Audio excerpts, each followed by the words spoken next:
கோ படம் எப்படி இருக்குது அப்படின்னு பார்த்தீங்கன்னா, ஜெயராம், ஊர்வஷி அதாவது ஹஸ்பண்ட் அண்ட் ஒய்ஃபா இருக்காங்க. 2 குழந்தைங்க, 2 பொண்ணுங்க அவங்களுக்கு இருக்காங்க.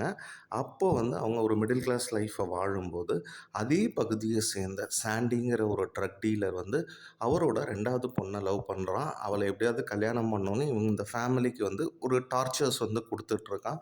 அப்போ ஆல் ஆஃப் அ சடன் அந்த டார்ச்சர்லேருந்து வெளிய வரணும் அப்படிங்கிறதுக்காக, சாண்டி செத்துட்டா நல்லாயிருக்கும், சாண்டிய கொலை பண்ணிட்டா நல்லாயிருக்கும்னு இந்த ஃபேமிலி நெனைக்கிறாங்க.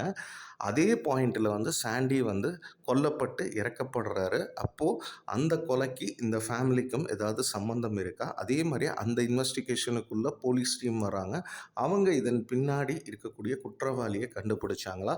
இத வந்து ஒரு காமெடி கலந்த கிரைம் த்ரில்லரா சொல்ல நெனச்சிருக்காங்க. ஆனா படம் ஒர்க் அவுட் ஆனதுன்னும் ரொம்ப ஆவரேஜான ஒரு படமாகத்தான் இந்த படம்ங்கிறது வந்து ஒர்க் அவுட் ஆயிருக்கு. Sensor certification